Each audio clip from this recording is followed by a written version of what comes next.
Bom dia, irmãos. Saudar a igreja em nome de Jesus. Estamos mais uma vez aqui, para um lançamento de um livro do meu pai. Já não é novidade. É o 21º livro dele. Então, ele é um autor aí prolífico, que tem produzido muito, dado bastante trabalho para o editor dele. Mas qual é a diferença hoje? Por que fazer esse anúncio especial no meio também de um culto?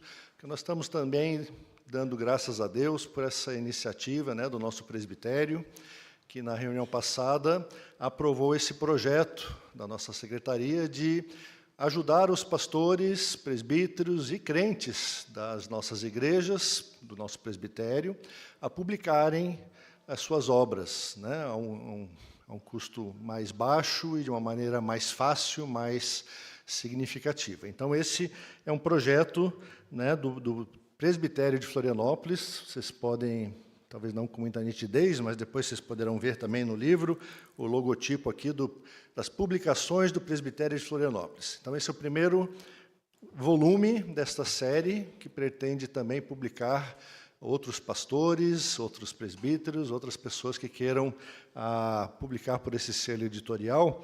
E, obviamente, esse projeto ele passa por um conselho editorial, que atualmente é a comissão executiva do nosso presbitério, que vai também examinar o conteúdo, ver se adequa para a edificação dos nossos crentes, das nossas vidas.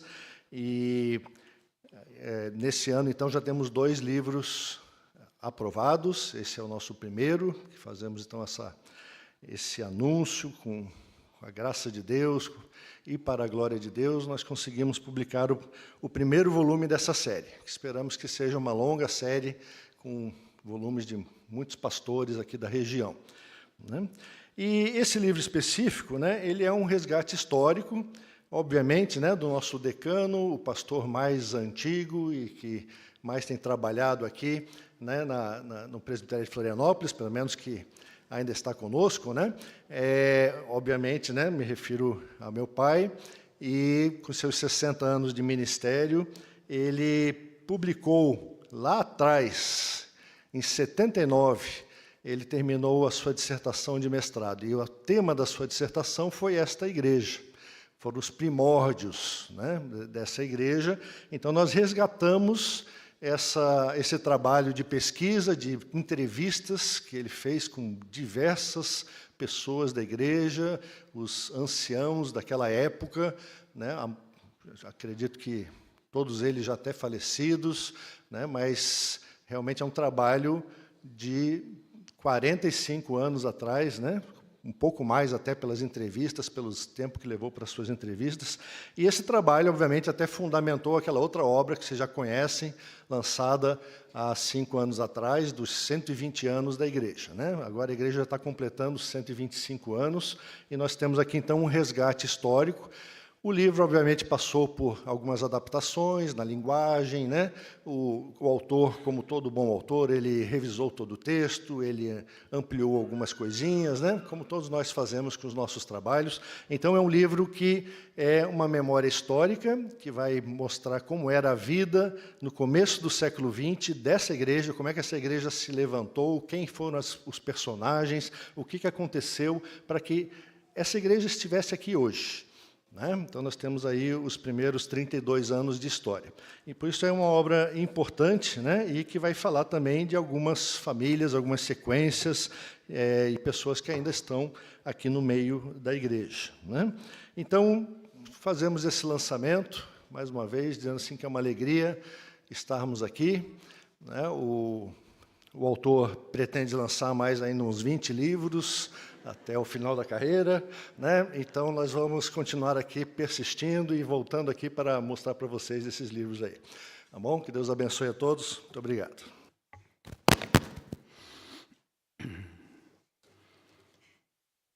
Os diletos irmãos e prezados visitantes, é uma alegria estar aqui de novo nesse púlpito, que nós mandamos fazer com tanto carinho, porque o de antigamente era bem menor e esses móveis aqui ainda se mantêm há tantos anos.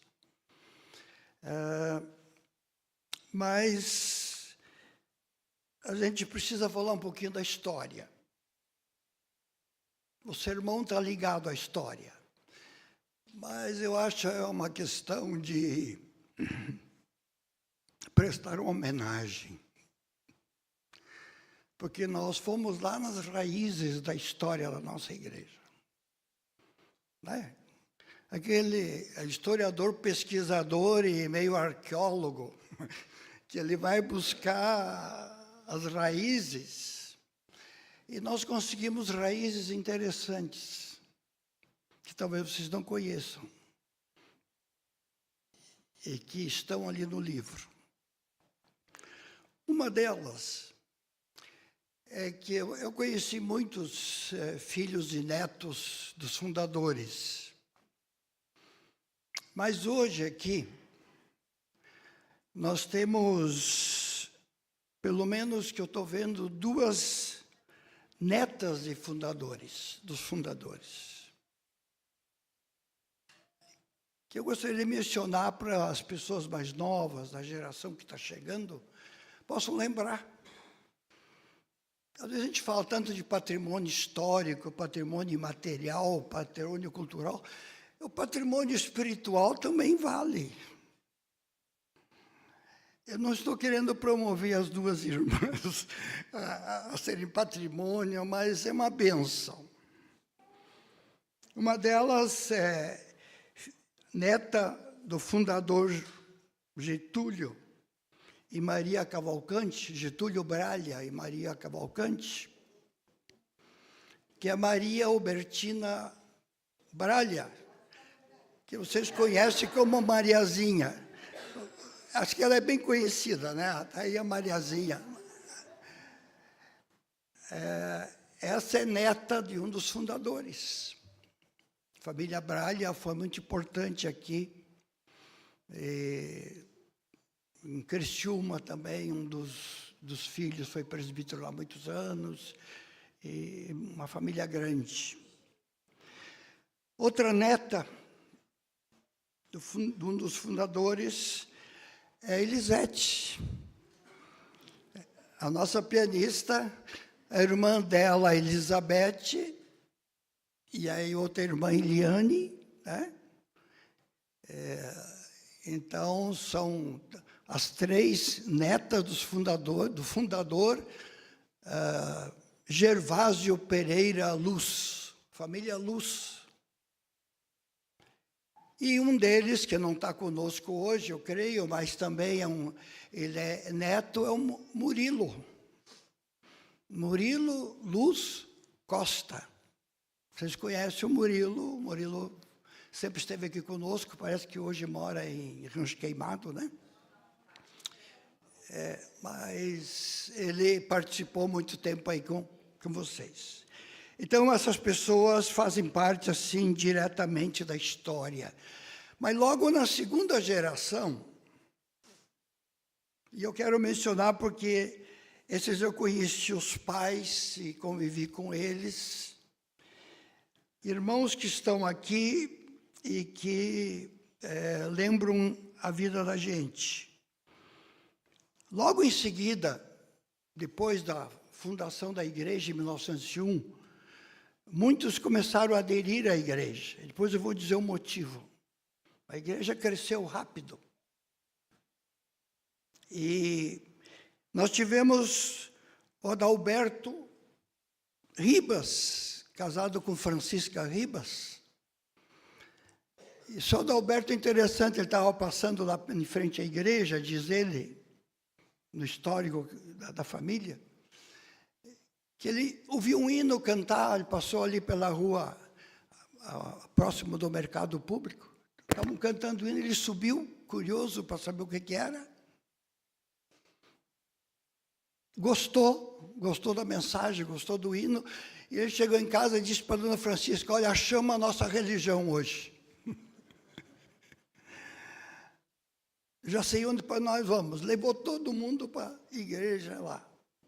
E a família Ribas está até hoje conosco. Graças a Deus. São 100 e poucos anos. E nós temos aqui os netos, bisnetos do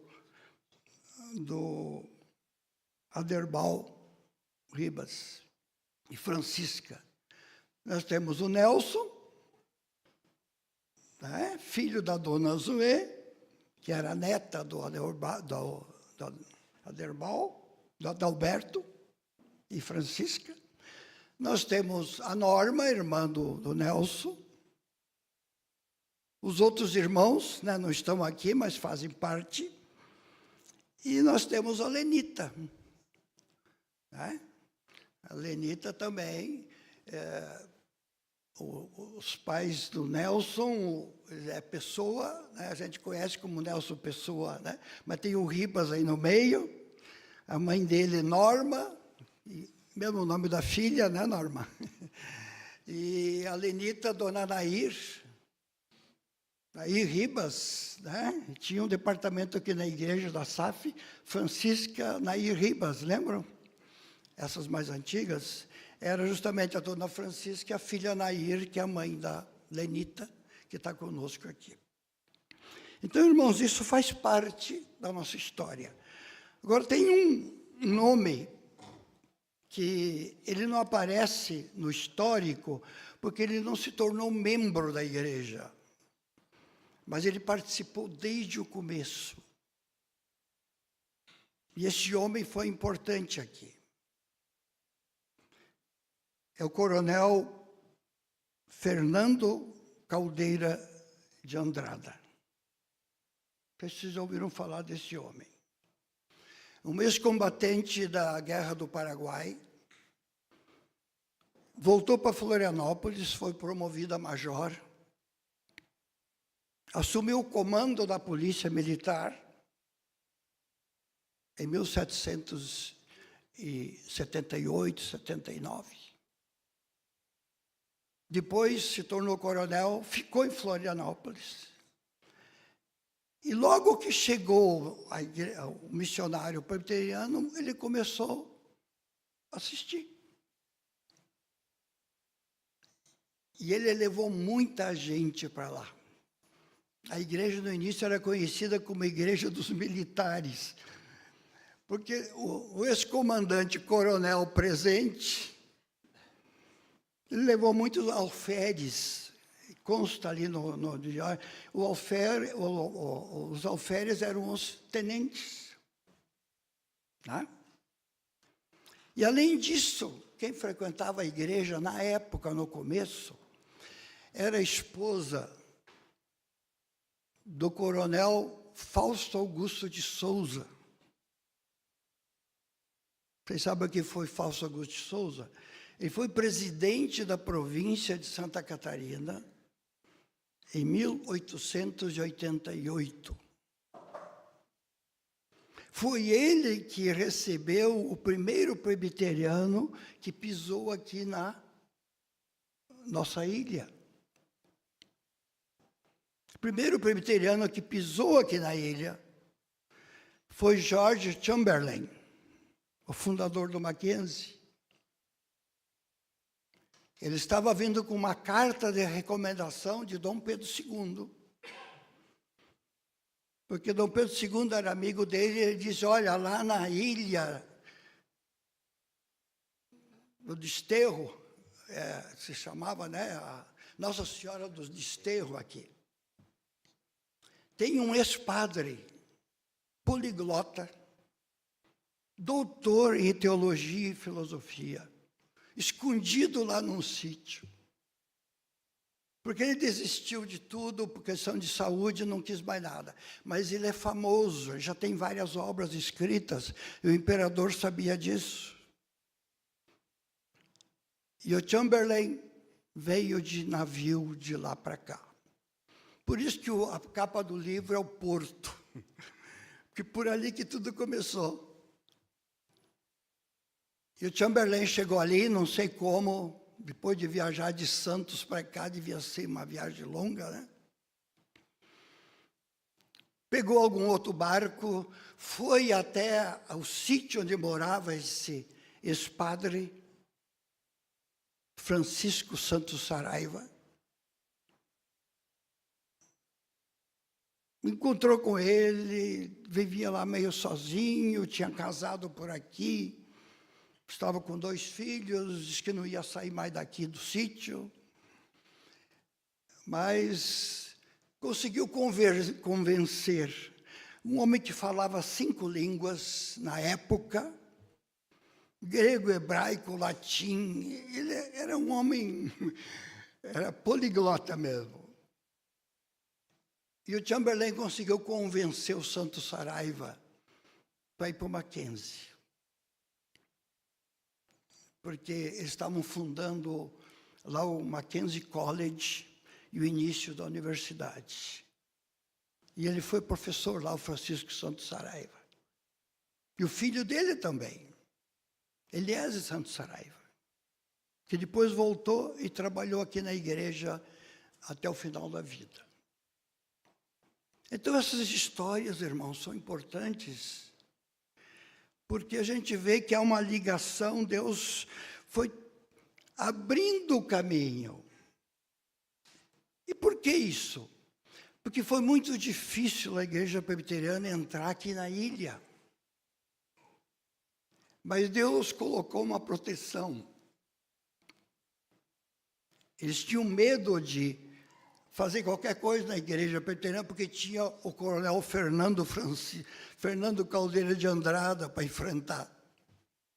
Tinha a esposa do ex-presidente da província que estava lá. Então, eu agradeço a Deus, porque Ele marca isso.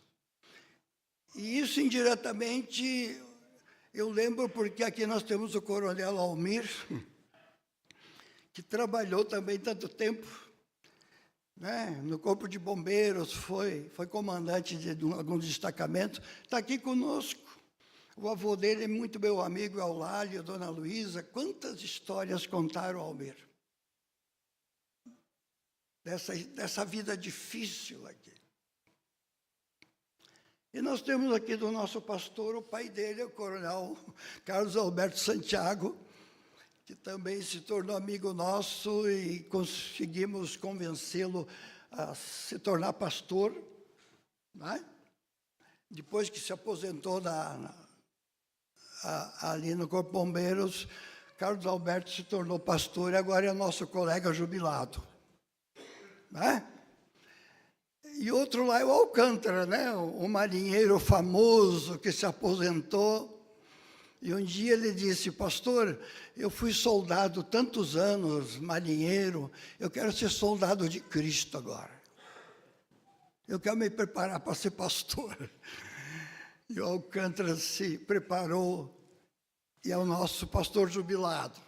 Vai fazer 90 anos, está aí firme, né? Uma grande contribuição que ele tem dado para a nossa igreja. Então, essa história, irmãos, nos ajuda a viver. É uma história viva. E eu gostaria hoje, então, de conversar um pouquinho sobre o tema que eu vou trazer, que eu discuto no próprio livro. Eu gostaria de falar sobre esse cristianismo transcultural. É o cristianismo que não tem fronteiras. É um cristianismo transcultural. E vocês vão entender por quê, a importância disso. Jesus Cristo é que deu esta missão para nós. E está lá no Evangelho de Mateus, no capítulo 28.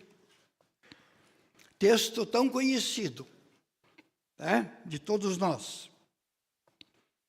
E que onde Jesus, diz que Jesus, aproximando-se dos seus discípulos, falou-lhes dizendo: toda autoridade me foi dada no céu e na terra.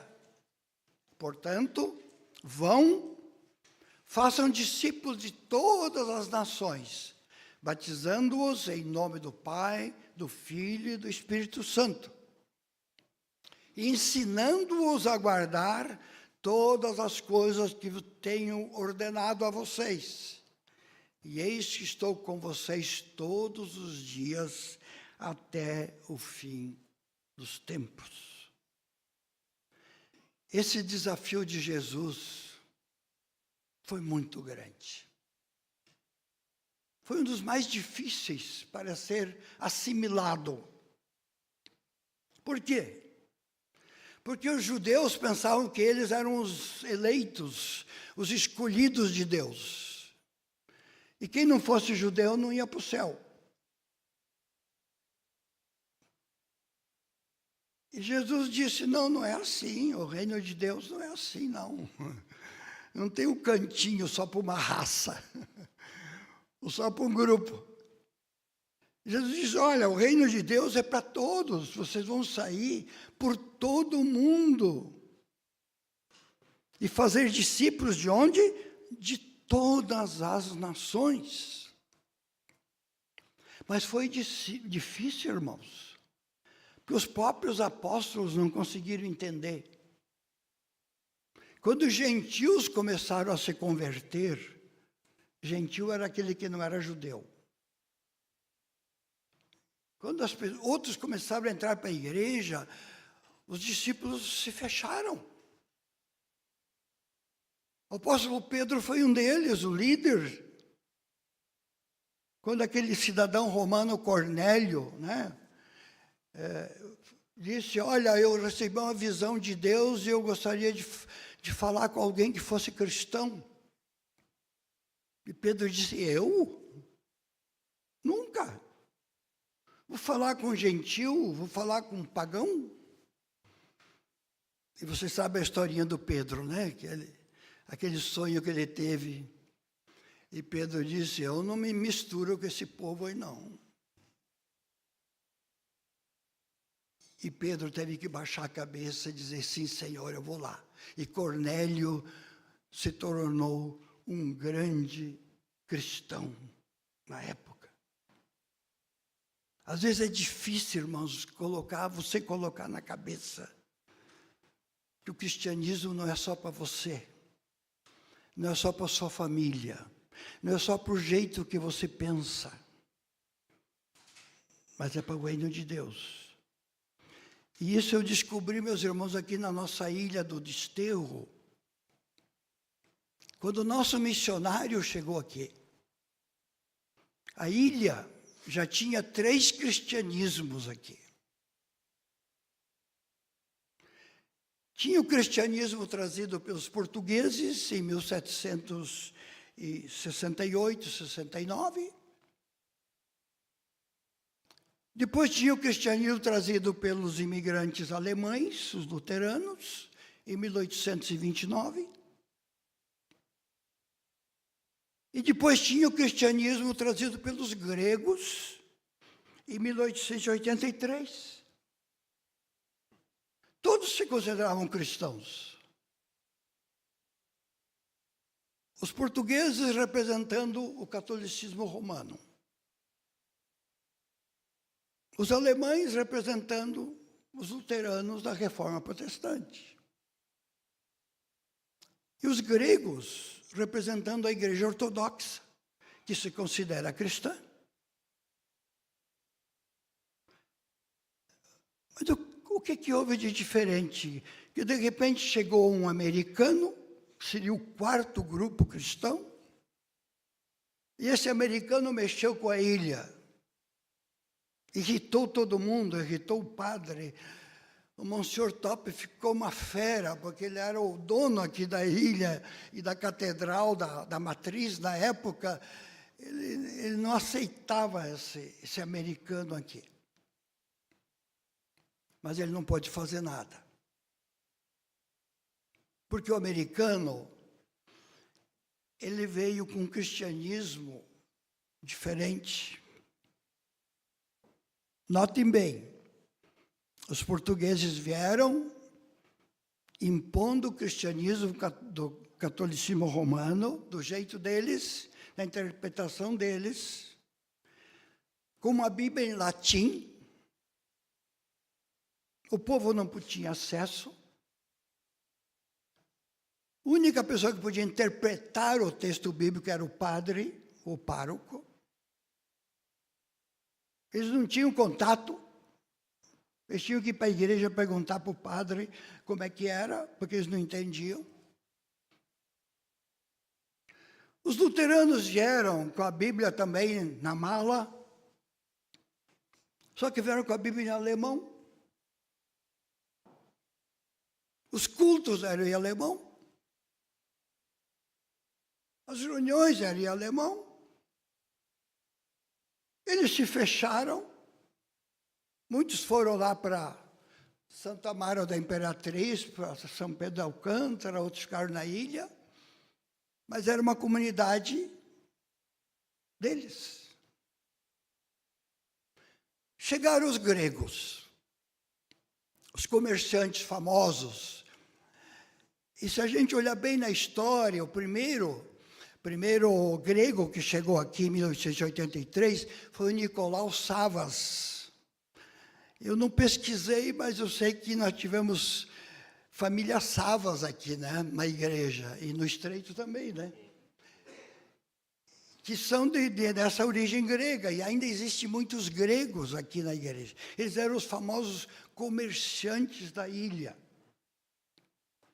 Só que o culto, a missa que eles chamavam, era em grego. A Bíblia que eles usavam era a Septuaginta grega, que era a tradução grega. E quem chegava, ia lá para ouvir, como a gente diz, falando grego, a gente não entende nada, né? Falando alemão também não. Falando latim, vocês entenderiam? Também não. Veio o missionário James Rogers falando português. Chegou, desembarcou ali no cais, no famoso cais Rita Maria. Não tinha ponte Hercílio Luz, não tinha nada. Se tornou amigo de Hercílio Luz. Note bem.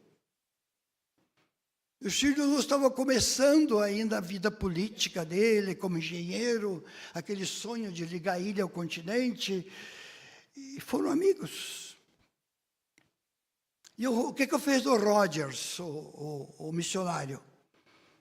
Chegou, observou, ia falando com as pessoas em português, eles ficavam admirados, né? Aquele galego estrangeiro e falando português, né? Chegou no mercado, o mercado tinha acabado de ser inaugurado, em 1889. Que era o assunto da ilha, era a inauguração do mercado público.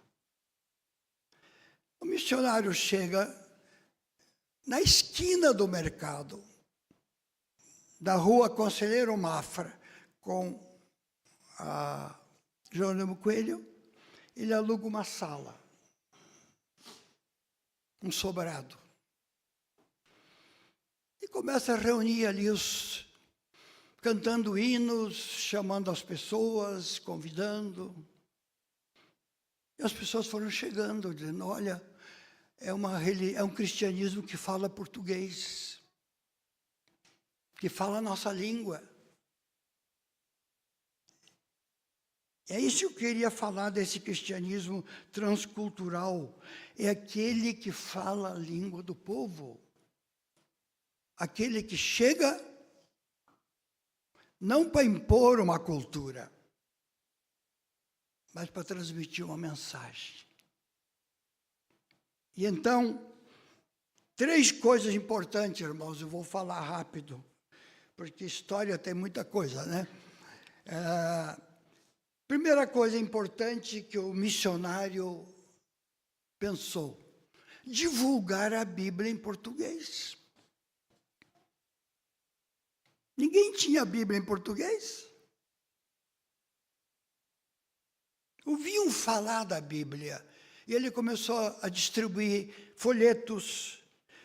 Pegou mais algumas pessoas que ajudavam ali perto do mercado, no cais. distribuindo folhetos, distribuindo Bíblias e porções da Bíblia. E isso movimentou muita gente curiosa. Quem conta isso para a gente, quem contava era a dona Nila, que alguns conheceram. Ela disse que o pai dela, dona Nila, viveu 99 anos, né? Então tinha muita história para contar para a gente. E ela disse que o pai dela, que morava lá no Ribeirão, o Joaquim Batista, um dia veio para o mercado e viu ali distribuindo folheto e tal. Ele era adolescente ainda. Ele ganhou um folheto, olhou e a pessoa disse: olha, você lê esse folheto, se você não entender muito bem, o missionário pode explicar mais. E o missionário estava ali na sala, na esquina, esperando as pessoas para explicar. E dona Nila disse que foi difícil o pai dela dar continuidade, porque a família não queria que ele se tornasse protestante. Por quê? Porque o padre da paróquia logo mandou divulgar uma notícia por jornais, em todo lugar. Olha, a Bíblia que esse missionário está distribuindo é falsa. E no livro vai ter ali algumas referências que você vai ver. Comprovação de jornal da época. As Bíblias falsas sendo distribuídas na nossa famosa Ilha do Desterro. Então, toda vez que alguém ficava na dúvida, alguém dizia: olha, se você estiver na dúvida, chama o missionário. E o missionário estava disposto a ir explicar a Bíblia. E deu muitas polêmicas públicas sobre a Bíblia. E o pastor sempre desafiava: vamos pela Bíblia explicar essas teorias. Vamos pela Bíblia explicar o problema do purgatório.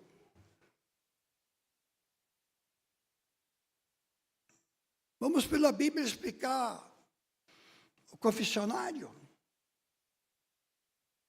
Foi uma polêmica, mas estava na Bíblia. E então o missionário conseguiu vencer muitas barreiras, trazendo a Bíblia na mão do povo. Então, irmãos e irmãs, a primeira coisa para uma evangelização. Eu sei que a igreja aqui sempre guardou esse princípio de evangelizar. A Bíblia na mão. Sem a Bíblia não há evangelização. Você tem que ter a fonte. Por quê? Porque quem ouve tem que aprender. E esse é o segundo ponto que o missionário fez de uma maneira muito correta. Ensina os ensinamentos bíblicos públicos. Quem quiser, venha. Participe. É em português. Vocês vão entender. Vocês vão abrir a Bíblia e vocês vão ler. Se tiver em dúvida, nós vamos explicar. Por quê? Porque a sua fé, meu irmão ou minha irmã, precisa ser uma fé consistente, consciente, não emocional. Não porque a sua família é de tal religião, você vai ficar. Não, você tem que ter a sua decisão. Você tem que abrir a sua Bíblia. Sem abrir a Bíblia, ninguém se torna cristão. Lembre-se disso. Sem estudar a Bíblia, ninguém se torna cristão. Sabe? A fé não anda voando por aí assim. Paulo diz que a fé vem pelo ouvir, e ouvir a palavra de Deus. Não é ouvir qualquer historinha, não, viu? Não viu o que o pastor está falando lá, não, porque às vezes o pastor não está falando da Bíblia. Vamos cuidar, né? Mateus é nosso presidente do presbitério, sabe disso. Precisamos cuidar, porque às vezes o pastor conta muita historinha e não fala da Bíblia. Nós temos que fazer os ensinamentos que estão na palavra. E o missionário fez isso, irmãos, fazendo visitas às famílias. Imagine naquela época pegar barco ali no mercado e ir pela ilha visitar as famílias. Quanto tempo demorava? Como era difícil. Mas ia visitar. E o que mais fazia? Tinha reuniões semanais ali. Estudos bíblicos. A escola que ele fundou, todos os dias a escola estava ali com as crianças ensinando. Uma escola que tinha meninos e meninas junto pela primeira vez aqui na ilha. Porque tanto o colégio catarinense que veio depois era só de menino, como o colégio Coração de Jesus era só de menina. Mas o missionário veio e disse, vamos misturar todo mundo, vamos aprender menino e menina juntos.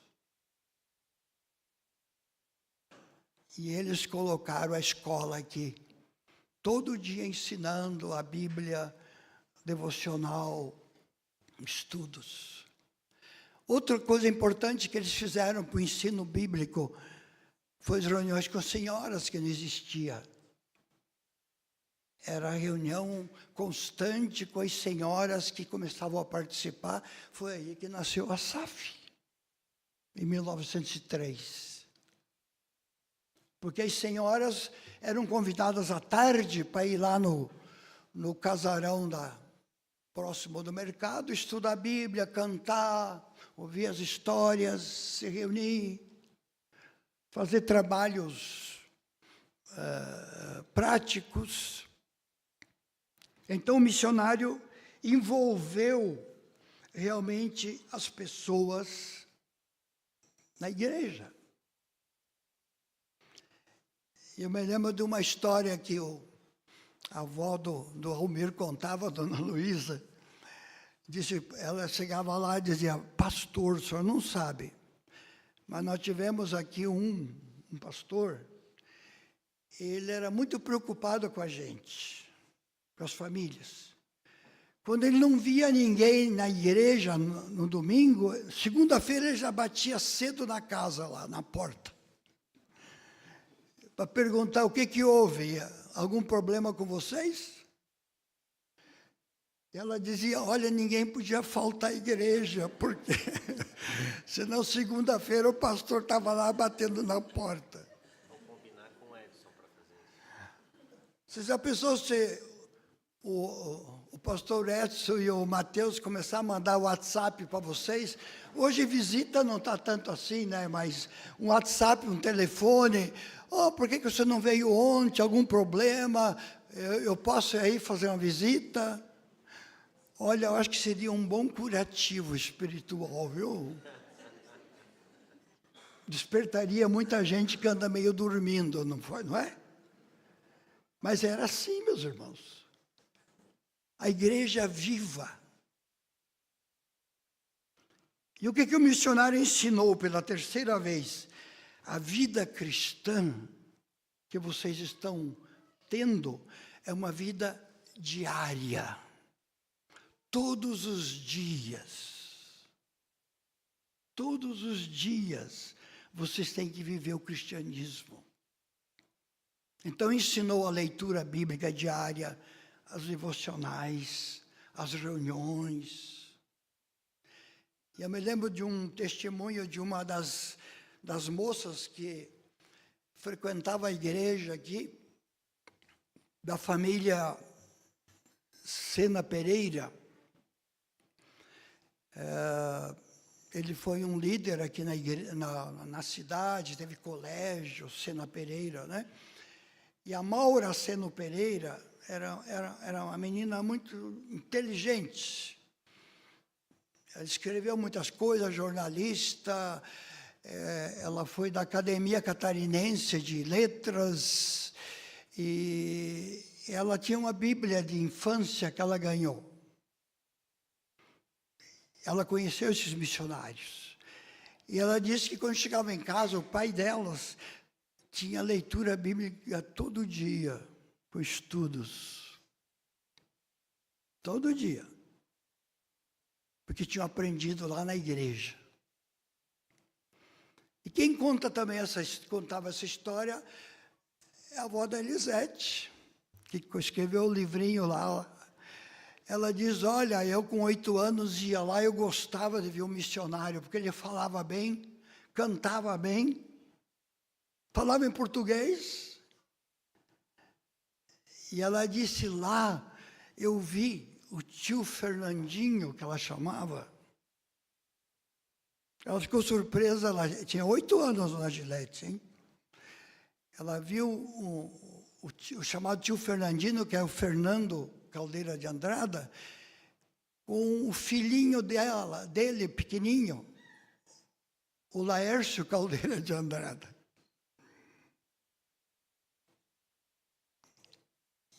Esse Fernando era o pai do Laércio, do Patrício e de muitos outros, né? Do Dalmiro e de outros. Não, Dalmiro já era filho do Patrício. Mas ela começou a conhecer a família assim. E depois a dona Gilete vai casar com um Caldeira de Andrada, né? Que vai ser o Patrício. Mas eles aprendiam na igreja isso, devagarinho. Então, igreja, irmãos, é vida dinâmica. A igreja não para. Por quê? Jesus diz, olha, vocês vão ser sal da terra e luz do mundo. E o sal não pode ficar parado, porque ele vai dar sabor. Ele vai temperar a nossa vida. Não é? Ele vai ajudar. Ele vai conservar a nossa vida. E a luz vai nos esclarecer. Portanto, se você for sal e luz, você dará continuidade a essa missão. E a nossa igreja, com 123 anos, essa igreja vai continuar. Eu espero que você seja assim. Mas deixa eu lembrar de mais 2 pessoas que eu esqueci agora. Eu estava olhando aqui. A querida Inésia. A Inésia também é um patrimônio nosso. Que a mãe dela, dona Cendina, frequentou a escola americana, criança, e a família da Inésia é da nossa igreja desde os tempos, né, idos. Mas outra também é a Sumara. A Sumara está ali quietinha. A Sumara, prima da Elisete. A mãe da Sumara é Zilda também, né, e o seu João Sena. Frequentaram aqui tanto tempo, participaram. Vocês também fazem parte da história, assim, direta. E um outro ilustre, o nosso amigo Deodoro. Porque o João Mendonça chegou aqui na Florianópolis na década de 20. O João José Mendonça, né? E a dona Mariquinha, dona Maria Gomes. E aqui criou os filhos todos. Aqui se tornou líder da igreja, presbítero, o construtor da cidade. E construiu a casa pastoral. E ajudou a reformar essa igreja, esse salão, muitas vezes. Ele era o meu braço direito aqui nas construções. Quando eu cheguei, nós tivemos que fazer uma reforma aqui, tirar o forro, que era de madeira, que estava com problema, o telhado. Eu me lembro que nós consultamos o engenheiro Jorge Schreiber, que começou a nos ajudar na época, dando as opiniões, o que fazer. Tanta reforma feita. Graças a Deus está aqui, Mateus. E agora vocês estão fazendo mais uma. Parabéns. Porque esse patrimônio tem que continuar. Tanto as pessoas, como o patrimônio material. Que a gente continue. Amém.